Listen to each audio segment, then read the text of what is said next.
Saur Sepuh dalam kisah Langit Membara di Bumi Jampare disajikan oleh Haravana Record.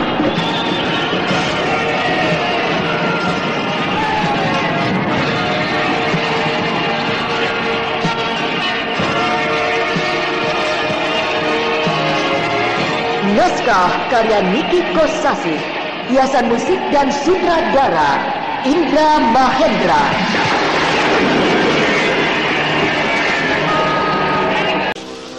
Tadi kami berada di dekat sebuah kampung nelayan.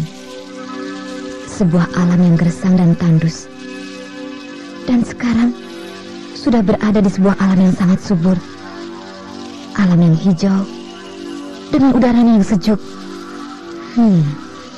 Berarti aku dan pemuda itu berkejar-kejaran jauh sekali. Dan Bentar tiba-tiba sudah berdiri tepat di hadapan pemuda itu. Hebat sekali. Berarti Bentar memiliki ilmu lari cepat, jauh melebihi kecepatan aku dan pemuda itu. Marilah saudara, kita bicara baik-baik. Tidak ada gunanya membuang-buang tenaga dengan percuma. Bentar, jangan ganggu aku lagi. Aku sudah sadar. Aku sudah insaf. Kalau kau mau terus melakukan perbuatan terkutuk, lakukanlah. Tapi jangan membawa-bawa aku lagi. Aku mengerti. Dan aku sangat setuju. Sebab berniat kembali ke jalan yang benar adalah sebuah perbuatan yang luhur. Akan tetapi, ada beberapa keterangan yang sangat aku perlukan dari kamu. Untuk itu, sudahlah kau bicara dengan aku dalam suasana yang tenang.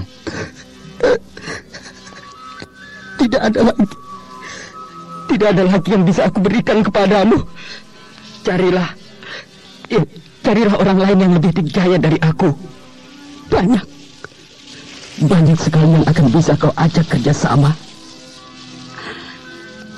Aku ingin menyendiri. Aku ingin bebas. Aku ingin hidup tenang. Kenapa kau jadi menangis, pemuda gagah? Kau sangat tampan. Badanmu bagus sekali, kekar dan tegap, dan juga memiliki ilmu yang tinggi. Lantas mengapa kau begitu rapuh? Menangis terseduh-seduh seperti seorang gadis yang lemah dan tak berdaya. Ada apa sebenarnya dengan dirimu? Aku menyesal mempelajari ilmu kesaktian yang ternyata hanya membuat aku jadi manusia pembunuh. Aku pembunuh. Akan aku buang semua ilmu yang aku miliki. Aku ingin jadi manusia biasa. Aku ingin hidup tenang. Tenanglah saudara. Untuk memperoleh kehidupan yang tenang, tidak berarti harus menjadi orang yang tidak memiliki ilmu. Ilmu itu maha penting. Baik ilmu pengetahuan maupun ilmu kesaktian. Sebab dengan ilmu kita bisa tumbuh menjadi manusia yang dewasa dan matang, yang akan mengerti tentang makna hidup dan kehidupan. Dan lebih jauh dari itu semua, dengan ilmulah kita akan dapat memperoleh ketenangan hidup. Kau Bentar, bukan? Iya, aku Bentar, bukan siapa-siapa. Aku Raden Bentar, putra angkat Tuanku Brahma.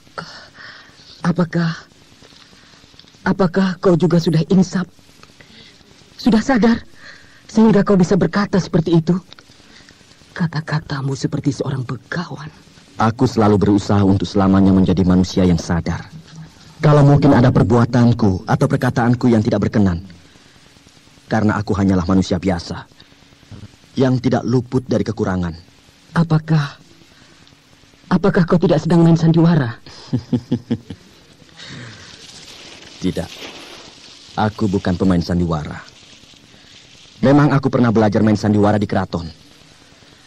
Tapi aku tidak berbakat, sehingga tidak pernah mendapat peran utama. Lalu, mengapa tidak dari dulu kau bersikap seperti ini? Kalau saja dulu satu kali saja kau memberikan wejangan seperti sekarang, mungkin kita tidak akan terlalu jauh terjerumus ke dalam jurang yang nista. Dulu kita tidak kenal. Bertemu saja baru sekarang. Kau jangan munafik, Bentar. Bertahun-tahun kita bergaul. Kemana-mana selalu bersama-sama. Lantas sekarang kau bilang baru kenal. Yang dulu bersahabat dengan kau, aku tidak tahu Bentar yang mana. Tapi Bentar yang ini, Bentar yang aku. Baru sekali ini kau melihat aku. Tidak. Bentar tidak punya saudara kembar. Dan tidak mungkin di dunia ada dua Bentar yang sama dan serupa. Mustahil. Kau jangan mengarang cerita ada Bentar palsu dan Bentar asli. Bentar hanya ada satu, yaitu Bentar yang menyeret aku ke lembah maksiat.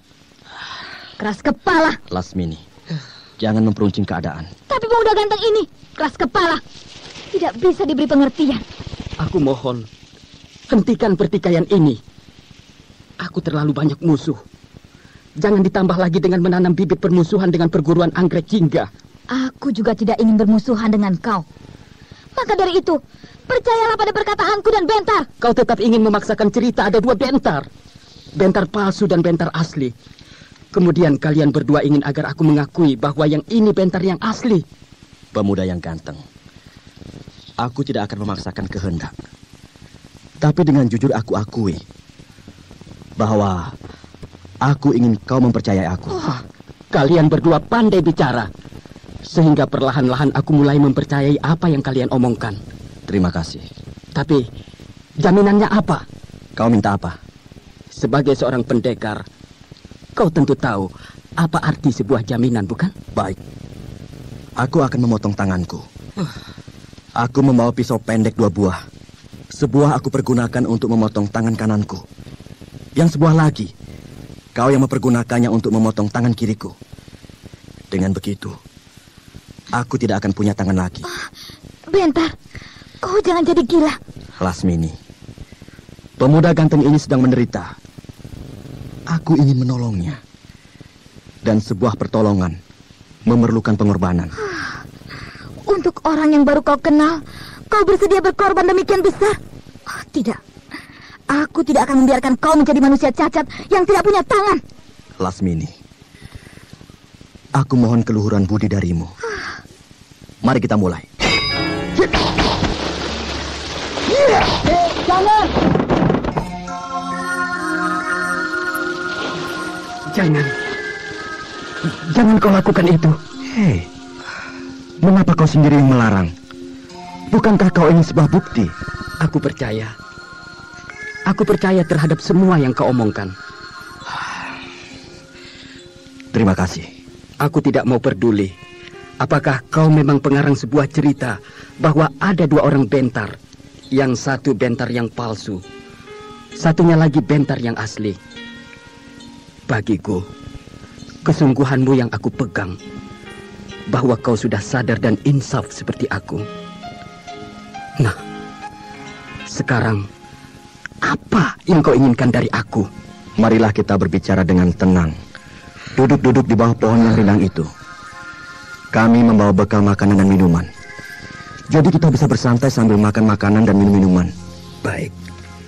Aku berpuasa. Jadi perutku akan terkejut kalau tiba-tiba diberi makanan yang kelewat banyak.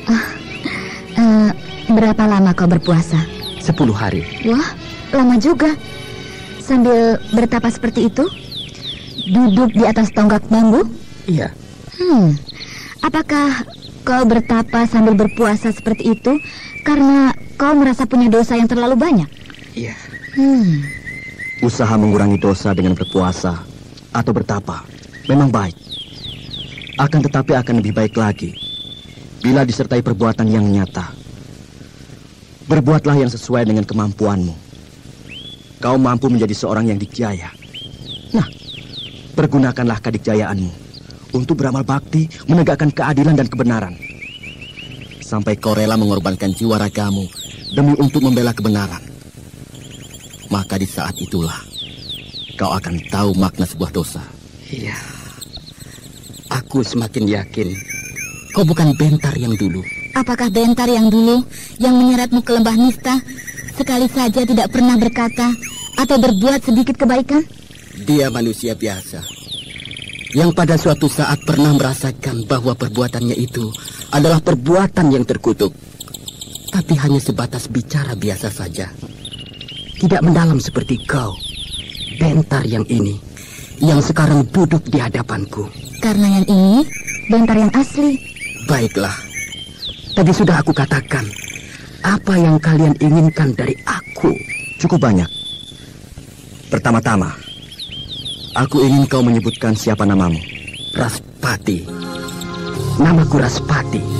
Namamu bagus, sesuai dengan wajahmu yang ganteng. Justru aku menyesal punya wajah yang ganteng. Loh, kok menyesal? Malah orang lain ingin punya wajah ganteng. Karena aku ganteng itulah, maka aku menanam bibit dosa di mana-mana. Berapa banyak wanita yang jadi korban karena kegantenganku. Karena aku ganteng, maka aku jadi laki-laki yang rusak. Iya, aku laki-laki yang bejat. Teman-temanku banyak yang ganteng, tapi mereka tidak rusak. Kelakuannya baik sekali. Tidak pernah mempermainkan perempuan. Tidak mengobrol cinta macam laki-laki buaya. Cintanya tulus dan suci, hanya untuk seorang saja, kekasihnya atau istrinya yang sangat dicintainya. Oh, aku ingin sekali menjadi laki-laki seperti itu. Itulah makanya aku berpuasa dan bertapa. Baiklah. Sekarang, di mana terakhir kali kau berpisah dengan Bentar? Kau sudah tahu mengapa kau bertanya lagi? Raspati, masihkah kau belum percaya bahwa yang ini adalah Bentar yang asli? Ya, baiklah. Karena aku sudah tidak peduli apakah kau Bentar yang palsu atau yang asli. Maka aku katakan saja, di Pasir Ipis. Pasir Ipis? Pasir Ipis? Iya, di Padepokan Pasir Ipis. Tempat tinggal gurunya yang bernama Eyang Balung. Oh, di mana letaknya Pasir Ipis itu? Di sebelah timur Kadipaten Cempaka. Kadipaten Cempaka termasuk wilayah Kerajaan Madangkara. Dan aku tahu, di sebelah timur Kadipaten Cempaka memang ada sebuah bukit. Dan bukit itu namanya Bukit Ipis. Apakah di Bukit Ipis itu letaknya? Iya, benar. Karena bukit itu bernama Bukit Ipis, maka Padepokan Eyang Balung dinamakan Padepokan Pasir Ipis. Sebab tanahnya banyak pasirnya. Suatu alam yang tidak subur, agak gersang. Ayo Bentar, jangan buang waktu. Kita segera berangkat ke sana. Raspati, kau sekarang mau kemana? Aku mau kemana saja. Yang jelas aku tidak pulang ke kampung halamanku di Kadipaten Cangkring. Sebab aku malu. Aku sudah jadi manusia laknat. Yang penting, aku akan membuka lembaran hidup baru yang entah di mana aku tidak tahu. Raspati, sebenarnya aku ingin kau ikut dengan kami. Tapi tentu kau tidak mau. Maka aku hanya bisa berkata selamat jalan. Aku yakin kau akan menjadi baik.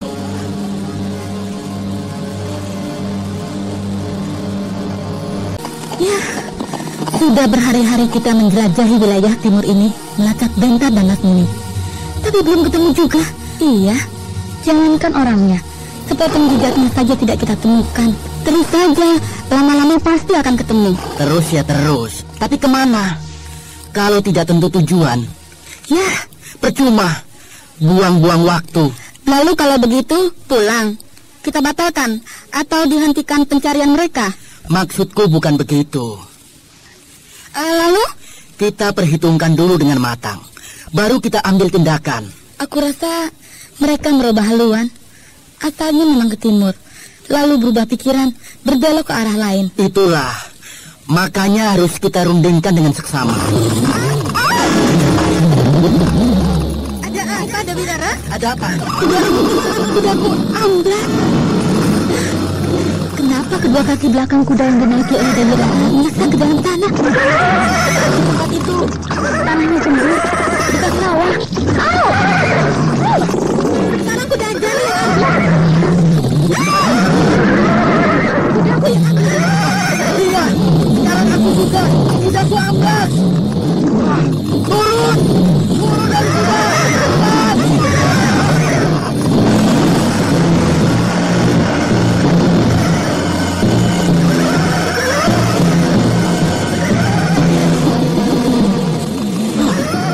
Kuda-kuda kita semuanya amblas.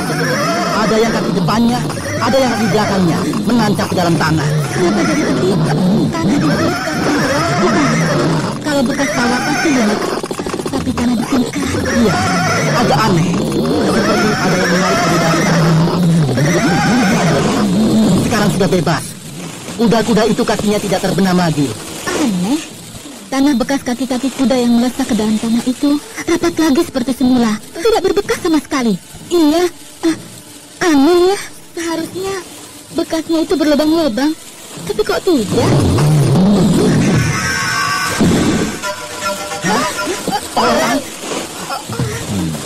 Orang keluar dari dalam tanah. Hantu. Tenang. Bukan hantu. Orang betulan. Kau yang bernama Paksi Jaladara? Iya. Aku Paksi Jaladara. Aku Jaka Somara, putra kandung Raden Samba dari Kerajaan Sanggam. Jaka Somara.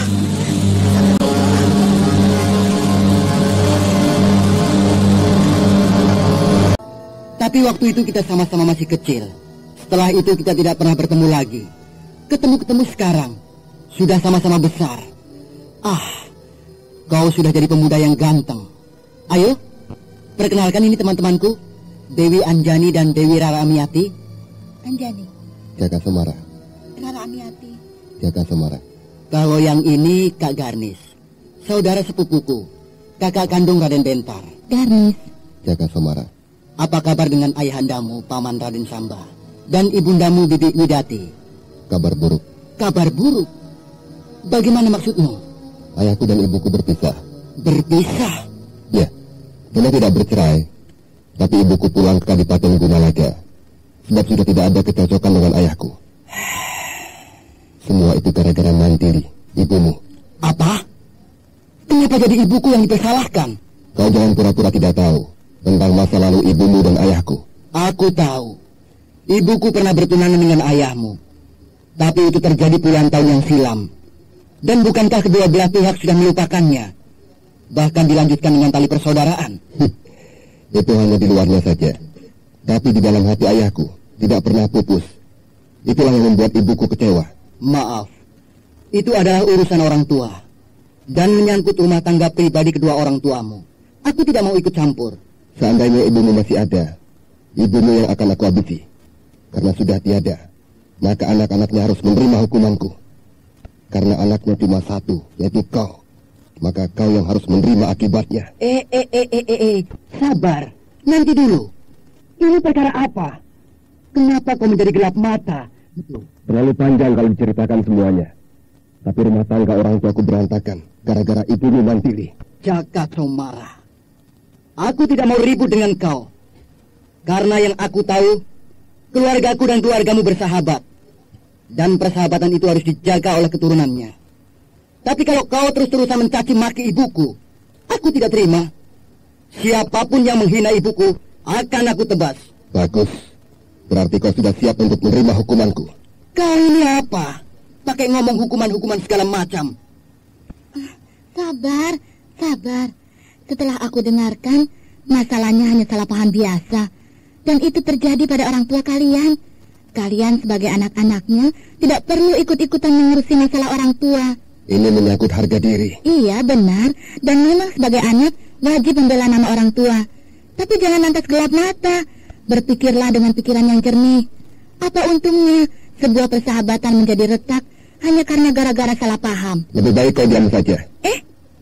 Beginikah watak dan pribadi seorang putra bangsawan dari Kerajaan Sanggam? Tidak mengenal tata krama? Siapapun yang menghalangi aku harus menerima akibatnya. Keparat, kau telah menghina Kak Garnis. Dia kakakku tahu. Maju kau Keparat. Sabar dulu Rai Paksi.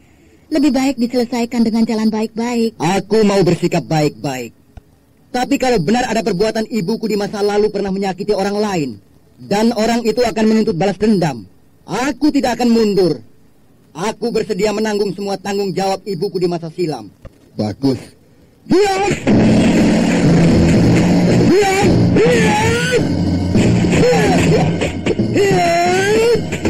Mereka tidak bisa dipisah, jadi bertarung beneran.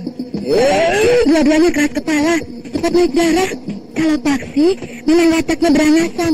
Tapi aku tidak mengira kalau Jaka Somara, putranya Raden Samba juga begitu berangasan. Kalah satu tingkat. Orangnya dalam, tapi permainan silatnya mantap dan cepat. Ya, Paksi kalah cepat.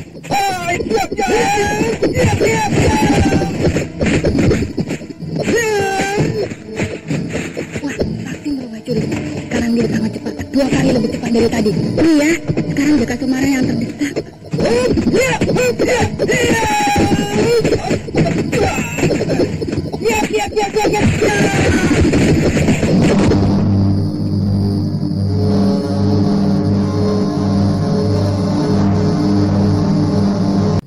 Paksi menang. Pundak Jaka Sumara kena pukul. Iya, Jaka Sumara terjungkal, berguling-guling di tanah. Tapi cepat bangun kembali dan berdiri lagi dengan tegak. Kuat benar dia. Padahal pukulan Paksi keras sekali, tapi dia tidak apa-apa. Boleh juga kau, tapi aku belum kalah. Kalau masih berani, ayo teruskan. Baik. Wah, gawat. Pasti dia mau mengeluarkan ilmu kadikjayaan. Dia mau pakai ilmu kedikjayaan. Bahaya. Paksi bisa celaka, sebab dia tidak bisa ilmu kedikjayaan. Hei, Kak Garnis! Paksi, mundur! Sekarang bagianku. Aku tidak takut. Aku tahu kau pemberani, tapi harus pakai perhitungan. Kau tidak pernah belajar ilmu kadikjayaan, bukan? Nah, mundurlah. Tapi... Tidak ada tetapi.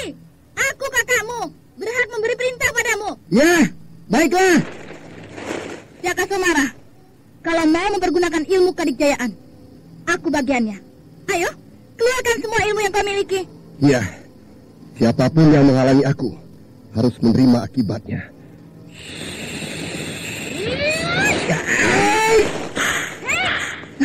Kak Garnis membuka ikat pinggang. Selendang kain. Itulah senjata Kak Garnis yang paling dahsyat. Selendang kain sutra.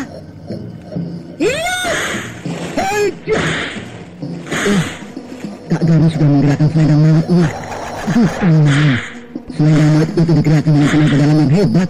Berkebat-kebut menimbulkan suara yang mengerikan. Jaka Sumara jadi bengong. Iya, dia terperanjat melihat Kak Garnis punya senjata berupa selendang kain. Lalu terpesona melihat cara menggerakkannya yang mengerikan itu. Bisa-bisa dia membatalkan serangannya. Sebab ketakutan melihat selendang maut. Pasti dia merasa takut, tapi malu. Iya benar. Sebab sejak semula sudah sombong. Siapa saja yang mau menghalangi maksudnya akan diserang. Nah, sekarang rasakan akibatnya. Berhadapan dengan Kak Garnis. Maju kau Jaka Sumara. Buktikan keangkuhanmu bahwa kau akan menebas semua yang mau menghalangi niatmu. Sekarang aku yang akan menghalangimu. Ayo maju, kau perlu sampai mengadu jiwa.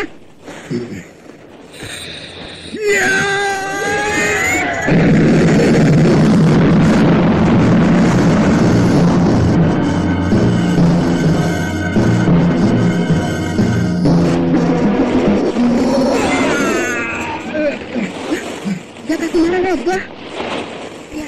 Dia tidak kuat menahan gempuran selendang maut. Jaka Sumara menyerang dengan gempuran yang hebat, tapi dihadang oleh selendang maut. Terjadi benturan yang keras sekali, dan Jaka Sumara yang roboh. Badannya oleng dan terduduk di tanah. Rupanya selendang maut Kak Garnis lebih dahsyat dari ilmu kadikjayaan milik Jaka Sumara.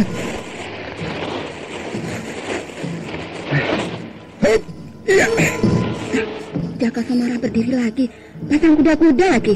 Kuat benar dia, mau menyerang lagi.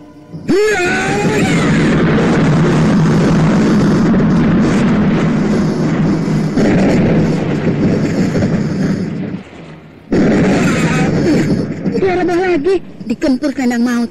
Jaka Sumara tidak akan menang melawan Kak Garnis. Hah? Berdiri lagi.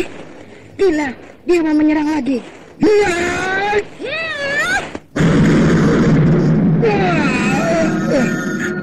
Roboh lagi. 3 kali dia menyerang, dan 3 kali pula dia roboh. Tapi dia bandel, bangun lagi. Tuh, sekarang juga dia mau bangun lagi. Keras kepala juga si Jaka Sumara itu. Sudah tahu dia tidak kuat melawan selendang maut Kak Garnis, tapi nekat menyerang terus. Sudah roboh 3 kali, tapi bangun lagi. Dengan susah payah dia berdiri, sempoyongan, wajahnya menyeringai menahan sakit. Kak Garnis, sudah kasihan. Dia sudah payah, jangan disiksa terus. Orang yang angkuh dan keras kepala harus dihajar, biar tahu rasa. Biarkan saja, mau sampai bagaimana, biar dia puas. Ayo, teruskan. Serang lagi aku. Kita bertarung sampai kau puas.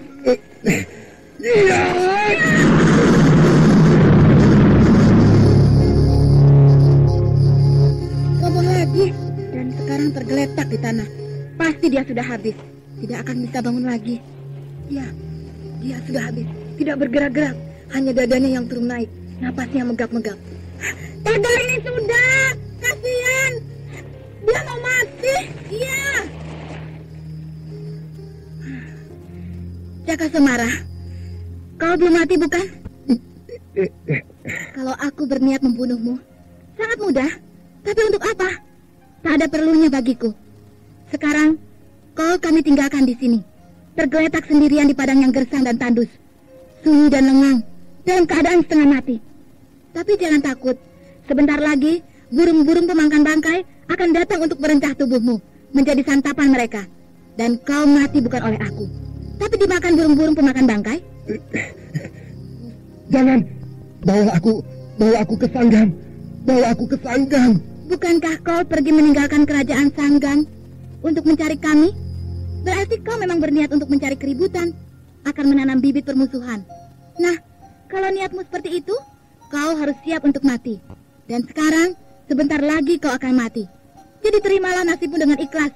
Mati di rantau orang, jauh dari keluarga. Mayatmu tidak dikubur, tapi jadi makanan burung pemakan bangkai. Maka kuburanmu ada di dalam perut burung-burung pemakan bangkai. Kak Ganis, jangan berkata begitu, kasihan. Iya, Kak Ganis kejam. Kalian kasihan sama dia karena dia ganteng, iya kan? Bukan begitu. Iya, bukan begitu. Lalu? Ibunya pasti nyari. Juga dia bukan orang jahat, hanya salah paham saja. Baik, angkat dia. Naikkan ke atas kuda.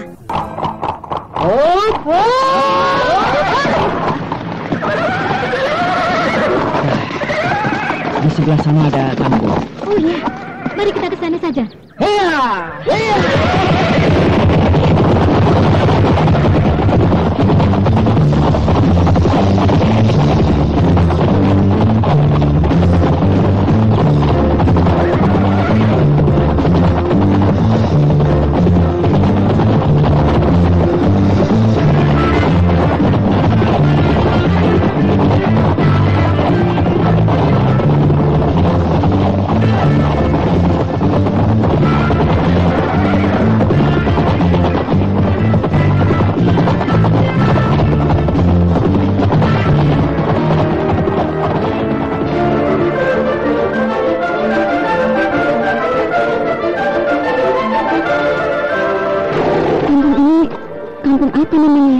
Terpencil dan sunyi.